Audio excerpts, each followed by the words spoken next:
semuanya, saya Irene Juriantika Borusilalahi dari kelas AK5F Politeknik Negeri Medan. Video kali ini saya buat guna menyelesaikan tugas mata kuliah Praktikum Sistem Informasi Akuntansi yang diampu oleh Ibu Raya Puspitasari Hasibuan SEMSI. Di sini saya akan menjelaskan kasus 11 mengenai siklus konversi yang terdapat pada buku Praktikum Sistem Informasi Akuntansi. Pada kasus ini kita diminta untuk membuat 1. Diagram konteks, 2. Data flow diagram, 3. Flowchart, 4. Analisis kelemahan pengendalian internal, 5. Saran perbaikan dari kelemahan pengendalian internal, dan yang terakhir yang keenam, flowchart atas saran perbaikan dari kelemahan pengendalian internal. Langsung saja kita ke pembahasannya, yaitu diagram konteks. Pada diagram konteks dimulai dari pelanggan mengirimkan blanking order. Dan kemudian bagian teknik mengirimkan spesifikasi teknis ke sistem siklus konversi. Bagian pengendalian persediaan mengirimkan laporan status persediaan ke sistem siklus konversi. Kemudian spesifikasi teknis dan laporan status persediaan tadi dikirimkan ke bagian perencanaan, sehingga bagian perencanaan mengeluarkan permintaan pembelian bahan baku dan dikirimkan ke sistem siklus konversi. Kemudian siklus konversi akan mengirimkan permintaan bahan baku ke bagian penyimpanan persediaan. Setelah diproses, bagian penyimpanan persediaan mengirimkan bahan baku ke sistem siklus konversi. Pusat kerja akan mengirimkan kartu kerja dan jadwal jam kerja ke sistem siklus konversi. Kemudian sistem siklus konversi akan mengirimkan bahan baku ke supervisor. Di supervisor akan menghasilkan barang jadi yang kemudian dikirimkan ke gudang. Lalu sistem siklus konversi mengirimkan voucher jurnal ke bagian buku besar. Lalu bagian buku besar akan mengeluarkan buku besar dan dikirimkan ke siklus konversi. Selanjutnya ada data flow diagram level 0. Di sini dimulai dari pelanggan mengirimkan blanker order ke sistem 1.0 membuat pesanan. Dan bagian teknik akan mengirimkan spesifikasi teknis ke sistem 1.0 membuat pesanan. Bagian pengendalian persediaan mengirimkan laporan status persediaan ke sistem 1.0 membuat pesanan berdasarkan data master persediaan. Lalu bagian pengendalian persediaan akan mengeluarkan voucher jurnal. Selanjutnya, spesifikasi teknis dan laporan status persediaan tadi dikirimkan oleh sistem 1.0 membuat pesanan ke bagian perencanaan, sehingga bagian perencanaan mengeluarkan permintaan pembelian bahan baku yang dikirimkan ke sistem 1.0 membuat pesanan. Selanjutnya dilanjutkan oleh sistem 2.0 membuat jadwal produksi.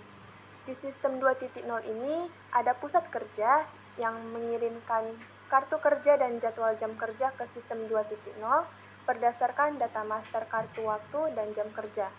Dan supervisor akan mengirimkan 4 dokumen ke sistem 2.0 membuat jadwal produksi, yaitu dokumennya pertama perintah kerja, lalu ada salinan lembar perpindahan, dan permintaan bahan baku. Dilanjutkan oleh sistem 3.0, yaitu proses produksi. Setelah dilakukan proses produksi di sistem ini akan mengeluarkan barang jadi yang dikirimkan ke gudang. Lalu sistem 3.0 ini akan mengirimkan dokumen tempat kerja ke bagian akuntansi. Dokumen tempat kerja ini diantaranya ada kartu waktu, lembar perpindahan, permintaan bahan baku, kartu waktu, kelebihan bahan baku, dan retur bahan baku. Kemudian bagian akuntansi yang menggunakan data master akuntansi. Kemudian bagian akuntansi akan mengeluarkan voucher jurnal yang dikirimkan ke sistem 4.0 memperbarui buku besar. Di sini sistem 4.0 sudah menerima voucher jurnal dari bagian pengendalian persediaan dan bagian akuntansi yang kemudian diproses dan disimpan di file buku besar. Selanjutnya kita masuk ke data flow diagram level 1. Pada DFD level 1 ini blanket order dikirimkan ke 1.1, yaitu mengirim blanket order. Di sini menggunakan data master pesanan. Selanjutnya dilanjutkan oleh sistem 1.2, mengirim permintaan pembelian baku. Selanjutnya dilanjutkan oleh sistem 1.3, menerbitkan laporan status persediaan yang menggunakan data master persediaan sehingga menghasilkan laporan status persediaan. Lalu pada data flow diagram level 2 itu laporan status persediaan dikirimkan ke sistem 2.1, mengirimkan permintaan bahan baku yang menggunakan data master bahan baku. Lalu dilanjutkan oleh sistem 2.2 mengirim perintah kerja, dilanjutkan ke 2.3 mengirim kartu waktu dan jam kerja menggunakan data master kartu waktu dan jadwal jam kerja. Lalu dilanjutkan ke sistem 2.4 pengecekan bahan baku menggunakan data master bahan baku. Lalu dilanjutkan ke sistem 2.5 pengeluaran bahan baku menggunakan data master bahan baku sehingga menghasilkan bahan baku. Lalu berikutnya data flow diagram level 3 itu bahan baku dikirimkan ke sistem 3.1 yaitu melakukan proses produksi. Lalu dilanjutkan ke sistem 3.2 menyelesaikan proses produksi, lalu dilanjutkan ke sistem 3.3 mengirim barang jadi, lalu dilanjutkan ke sistem 3.4 mengirim dokumen tempat kerja sehingga menghasilkan dokumen tempat kerja. Berikutnya data flow diagram level 4, di sini dokumen tempat kerja tadi dikirimkan ke sistem 4.1 menyimpan dokumen tempat kerja, lalu menghasilkan file jurnal yang dikirimkan ke sistem 4.2 update buku besar menggunakan data master persediaan atau data master buku besar. Lalu dikirimkan ke sistem 4.3 menyimpan di file buku besar sehingga menghasilkan buku besar. Selanjutnya adalah flowchart. Di flowchart ini pelanggan memulai dari pelanggan yaitu melakukan kesepakatan. Setelah dilakukan kesepakatan maka menghasilkan blanket order yang dikirimkan ke bagian perencanaan. Blanket order ini diproses dengan menetapkan bahan baku dan kebutuhan operasi sehingga menghasilkan lembar urutan kerja dan daftar kebutuhan bahan baku. Sementara bagian teknik membuat spesifikasi teknis sehingga menghasilkan spesifikasi teknis. Dan bagian pengendalian persediaan membuat laporan status persediaan sehingga menghasilkan laporan status persediaan. Spesifikasi teknis dan laporan status persediaan tadi itu digabungkan bersama lembar urutan kerja dan daftar kebutuhan baku untuk membuat permintaan pembelian bahan baku sehingga menghasilkan permintaan pembelian bahan baku. Simbol ini digunakan untuk konektor dari departemen satu dengan yang lain namun di halaman yang sama. Satu di sini dikirimkan dan disimpan di bagian pengendalian persediaan dokumen permintaan pembelian baku tadi. Lalu dilanjutkan ke supervisor. Di sini supervisor membuat perintah kerja, lembar perpindahan dan permintaan bahan baku sehingga menghasilkan dokumen perintah kerja, salinan lembar perpindahan dan dokumen permintaan bahan baku. Perintah kerja dan satu salinan lembar perpindahan tadi dikirimkan ke bagian akuntansi yaitu nomor 3 karena dia simbol ini untuk konektor dari halaman yang untuk sebagai konektor dari halaman lain ke halaman lain gitu. Lalu sementara permintaan bahan baku dikirimkan ke bagian penyimpanan persediaan untuk mengeluarkan bahan baku sehingga menghasilkan bahan baku. Di sini bahan baku dikirimkan ke satu supervisor dan satu lagi bagian pengendalian persediaan. Nah, sementara pusat kerja membuat kartu waktu dan jam kerja sehingga menghasilkan kartu waktu yang dikirimkan ke bagian akuntansi, lalu menghasilkan dokumen jadwal produksi yang dikirimkan ke supervisor. Nah, di bagian akuntansi biaya, itu perintah kerja dan lembar perpindahan digunakan untuk membuat perintah kerja terbuka. Nah, bahan baku yang dikirimkan ke supervisor tadi dilakukan proses produksi sehingga menghasilkan dokumen kelebihan bahan baku dan retur bahan baku yang dikirimkan ke bagian akuntansi biaya. Sementara dokumen bahan baku yang dikirimkan ke bagian pengendalian persediaan digunakan untuk menerbitkan status persediaan sehingga menghasilkan dokumen status persediaan. Nah, dokumen ini dilakukan pembaharuan atau memperbarui file persediaan sehingga menghasilkan dokumen voucher jurnal dan permintaan bahan baku. Voucher jurnal ini dikirimkan ke bagian akuntansi biaya dan sedangkan permintaan bahan baku dikirimkan ke bagian akuntansi biaya juga. Lalu di supervisor tadi, salinan lembar perpindahan dan jadwal produksi yang dari pusat kerja itu digunakan untuk menutup file perintah kerja terbuka, sehingga menghasilkan perintah kerja yang dikirimkan ke bagian akuntansi biaya dan barang jadi yang dikirimkan ke gudang.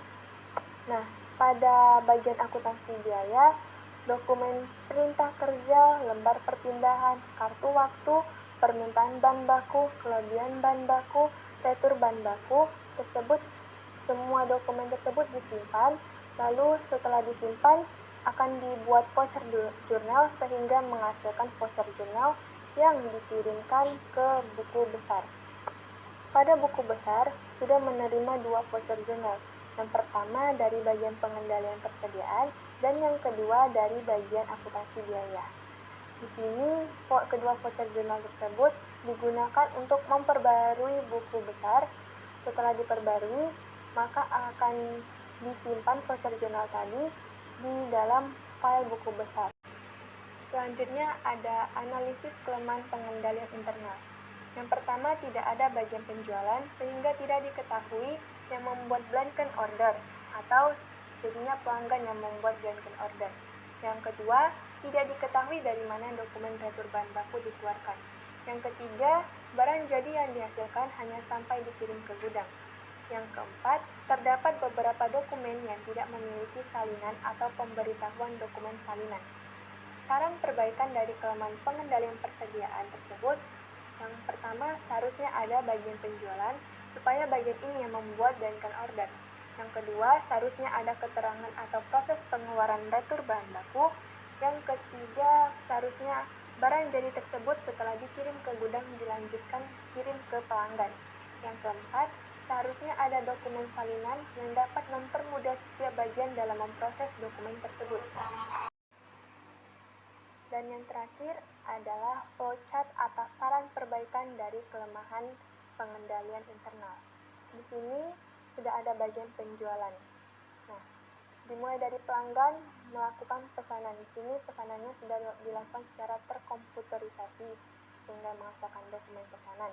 Dokumen pesanan ini dikirimkan ke bagian penjualan dan di sini diproses secara komputerisasi semuanya, yakni mencatat pesanan. Setelah dilakukan pencatatan, membuat kesepakatan pesanan. Setelah dibuat kesepakatan, mencetak blanket order. Setelah dicetak blanket order, akan menghasilkan dokumen blanket order. Blanket order ini dikirimkan ke bagian perencanaan dan dilakukan penetapan bahan baku dan kebutuhan operasi, sehingga menghasilkan dokumen lembar urutan kerja dan daftar kebutuhan bahan baku. Sementara bagian teknik membuat spesifikasi teknis dan bagian pengendalian internal membuat laporan status persediaan. Nah, spesifikasi teknis dan laporan status persediaan ini digabungkan bersama lembar urutan kerja dan daftar kebutuhan bahan baku untuk membuat permintaan pembelian bahan baku sehingga menghasilkan dokumen permintaan pembelian bahan baku yang dikirimkan ke bagian pengendalian persediaan untuk disimpan. Lalu ada supervisor membuat perintah kerja, lembar perpindahan, dan permintaan bahan baku, sehingga menghasilkan dokumen perintah kerja, salinan lembar perpindahan, dan dokumen permintaan bahan baku. Perintah kerja dan satu salinan lembar perpindahan dikirimkan ke bagian akuntansi biaya. Sementara satu salinan lembar perpindahan dibiarkan disimpan oleh supervisor dan dokumen permintaan bahan baku dikirimkan ke bagian penyimpanan persediaan untuk mengeluarkan bahan baku, sehingga menghasilkan dokumen bahan baku, salinan bahan baku yang satu dikirimkan ke supervisor dan satu lagi dikirimkan ke bagian pengendalian persediaan. Dan di bagian pusat kerja itu membuat kartu waktu dan jam kerja sehingga menghasilkan dokumen kartu waktu dan jadwal produksi. Di bagian akuntansi biaya, perintah kerja tadi dan lembar perpindahan itu diproses untuk membuat perintah kerja terbuka. Nah, bahan baku yang dikirimkan dari bagian penyimpanan persediaan ke supervisor tersebut dilakukan proses produksi sehingga menghasilkan tutur bahan baku dan kelebihan bahan baku. Kedua dokumen ini dikirimkan ke bagian akuntansi biaya. Lalu ada bahan baku yang dikirimkan ke bagian pengendalian persediaan. Di sini bahan bakunya digunakan untuk menerbitkan status persediaan sehingga menghasilkan dokumen status persediaan. Lalu memperbarui file persediaan sehingga menghasilkan voucher jurnal dan permintaan bahan baku. Voucher jurnal ini dikirimkan ke buku besar dan permintaan bahan baku dikirimkan ke bagian akuntansi biaya. Sementara lembar perpindahan dan jadwal produksi yang dari pusat kerja diproses untuk membentuk file perintah kerja terbuka sehingga menghasilkan perintah kerja yang dikirimkan ke bagian pengendalian persediaan untuk disimpan dan menghasilkan barang jadi yang dikirimkan ke gudang. Nah, di bagian akuntansi biaya ini dokumen tempat kerja yakni perintah kerja, lembar perpindahan, kartu waktu, permintaan bahan baku, kelebihan bahan baku, dan tutur bahan baku itu semua dokumennya disimpan. Setelah dokumennya disimpan, akan membuat voucher jurnal sehingga menghasilkan voucher jurnal yang dikirimkan ke buku besar. Pada buku besar sudah menerima dua voucher jurnal yaitu dari bagian pengendalian persediaan dan bagian akuntansi biaya. Di sini kedua voucher jurnal ini digunakan untuk memperbarui buku besar. Setelah diperbarui, menyimpan kedua voucher jurnal tersebut di file buku besar. Sekian dari penjelasan saya mengenai kasus 11, yaitu mengenai tentang siklus konversi. Terima kasih semuanya yang telah menonton.